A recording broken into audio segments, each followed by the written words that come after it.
The Forerunner. The presence of Elijah, the prophet in the third era. The counsel of Elijah, number 2. 1. You are the ones and the same from the first era when your eternal Father, the great Yahweh, communicated with the humble and the prophets from spirit to spirit. And through that communion, the spirit of those men was alert and ready to receive the blessed commands of the Father. That is how they guided Israel, so that those people, who are the same ones today, would be strong ones, strong in gifts and in teaching. 2. Yes, beloved flock, you know it was during the second era when Elijah, reincarnated in John the Baptist, prepared the pathways of the Father, and great was the teaching which was delivered on the banks of the river Jordan, as great also were the multitudes who followed the Baptist. John the Baptist, who was my own spirit, indoctrinated the people so that upon the arrival of the Christ, our Redeemer, he would already find the lands fertile due to the infinite charity of the Father. 3. There were hearts who, as soon as they heard the good news of the arrival of the promised Savior, recognized in the sweet Jesus, the Son of Man, acknowledging his great wisdom and his great love. But others, the greater part, did not recognize him and therefore did not allow the divine teaching to flourish among them. 4. Hear then, my lambs, you are now in the third era, and the Father, filled with love and charity, comes again to deliver this infinite teaching in a clear and pure form, speaking to you in your own language, with this word which is good, which is regeneration. 5. Your Father prepares your heart so that it may receive the teaching, and so you may likewise prepare your own people and those who follow you. 6. This is the time when there is great confusion among humanity, but you have been spared from that confusion, and I have been preparing your footsteps to guide you along the road of perfection. 7.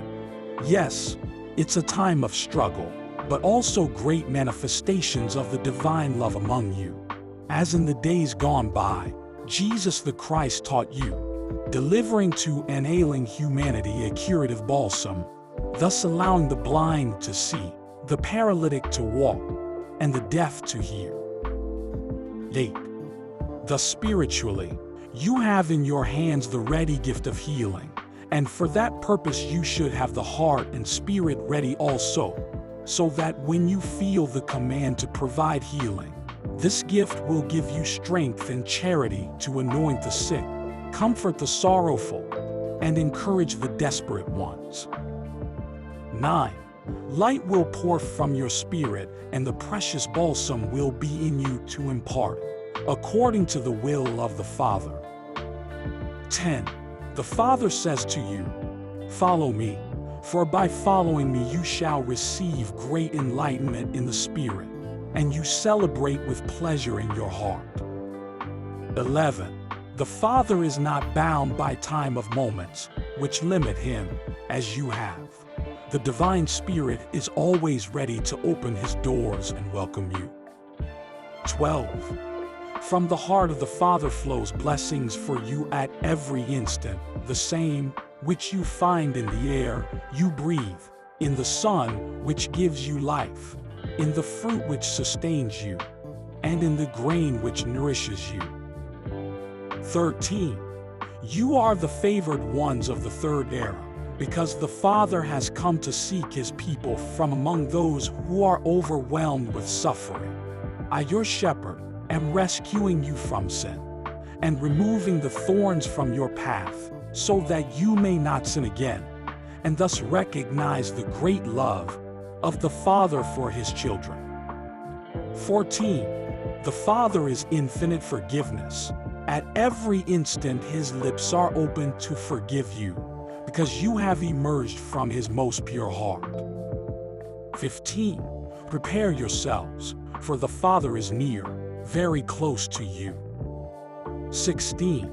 People learn from his teaching, so that you may be the mirror without any blemish on which the multitudes may contemplate virtue and strength. Cleanse your heart of all materialism. Stay away from those pleasures that separate your spirit from grace, placing darkness in the mind, sorrow in the heart. 17. Comprehend that I do not wish to see you sad, for the Father gives you joy, so take it. A moment of perfection is enough on a day of 24 hours. 18.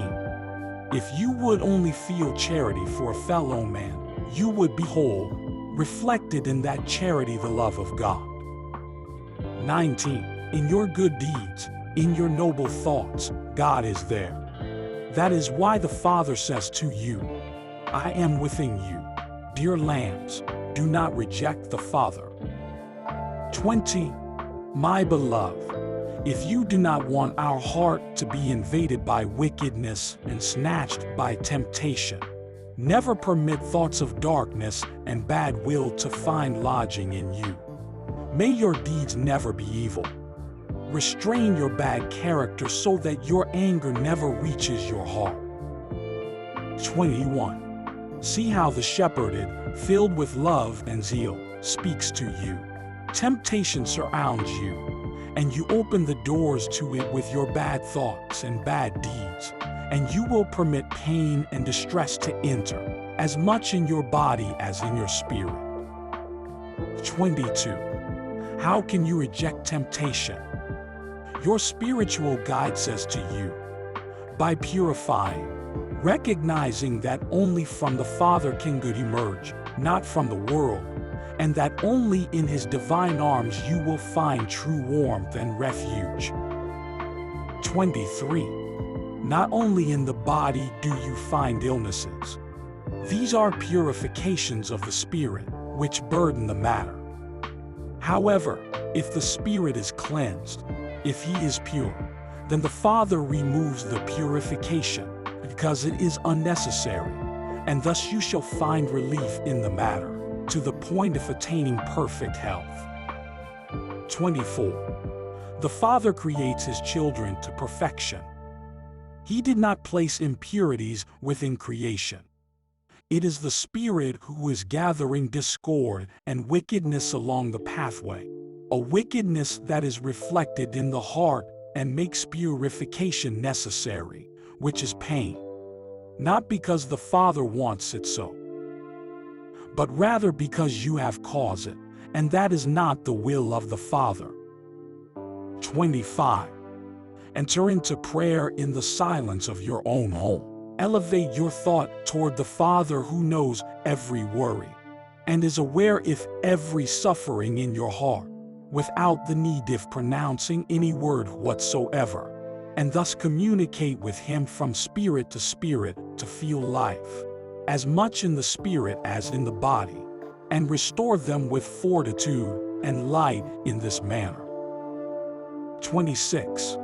Now is the time of purification, of the light of the Holy Spirit, the time in which every spirit must unite with the Father, because that is why you observe nations at war and suffering among mankind.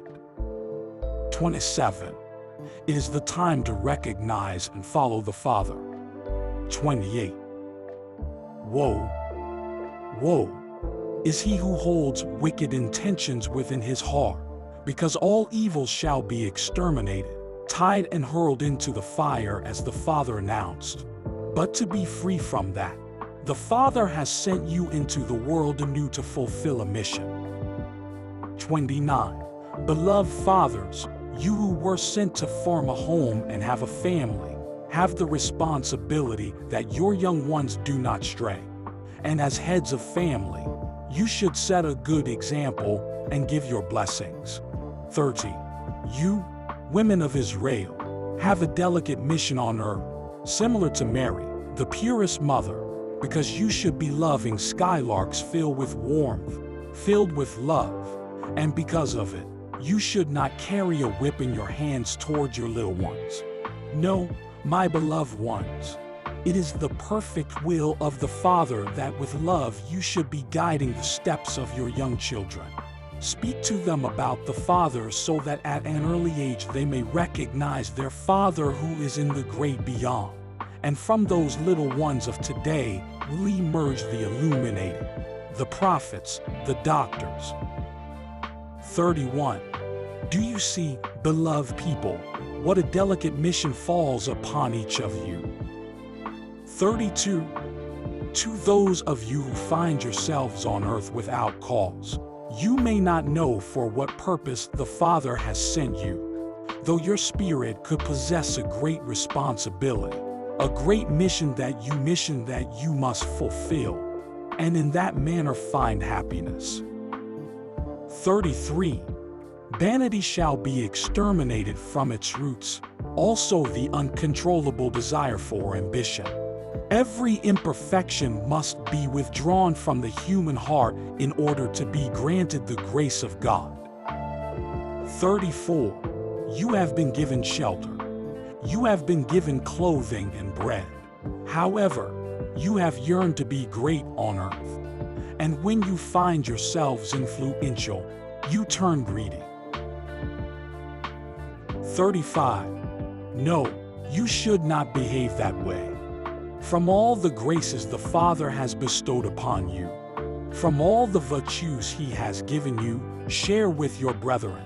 Do so generously without limit, because the Father has given you without measure. 36. Trinitarian and Marian spiritualist follower.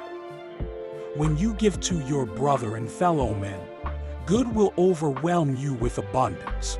The fountain of living water will flow in torrents upon you and those around you.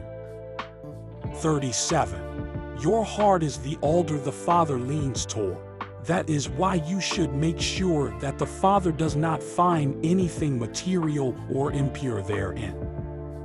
38.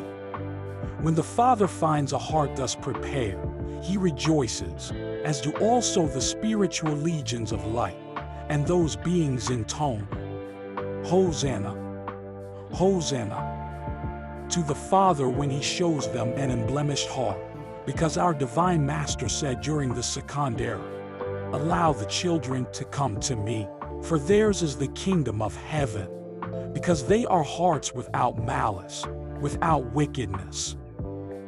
39. And here then, these hearts are the ones the Father seeks, and entrust them great missions on earth. For from them will emerge the one who will direct humanity, who will teach them how to go forth and abolish all wickedness and temptation. The people of Israel. 40. I know that many will say to me, Good Shepherd, we already know this. And I ask you, have you done good, and have you carried out what you know? 41. I observe that at certain moments you have goodwill. However, when an obstacle crosses your path, you turn your back denying me, and you blaspheme. 42. You are not the hearts who go forth filled with patience. On the contrary, impatience consumes you. 43.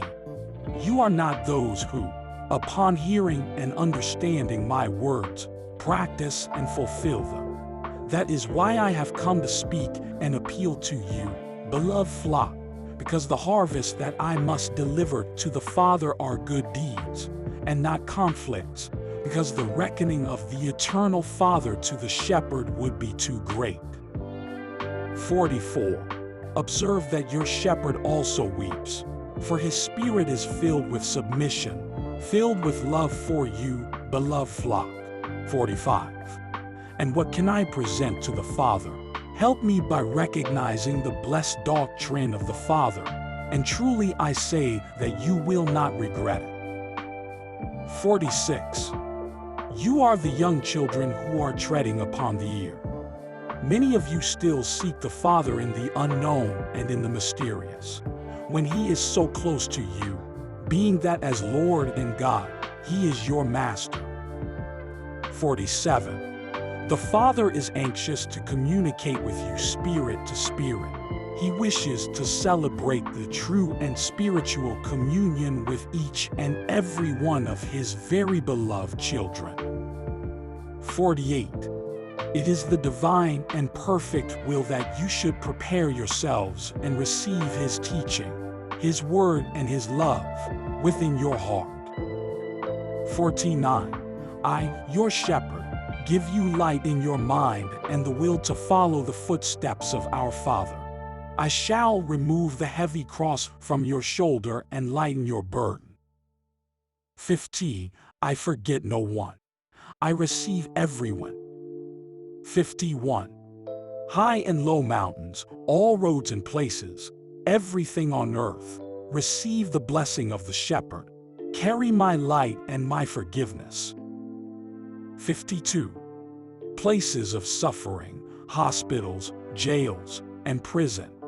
At this moment may you be invaded with the light of the Spirit, so that light may penetrate into every conscience, and so that the one who finds himself in a bed of suffering may feel it and carries it, and that the spirit who is about to be separated, the light may shine, and, filled with submission and obedience, he may follow the path of that light.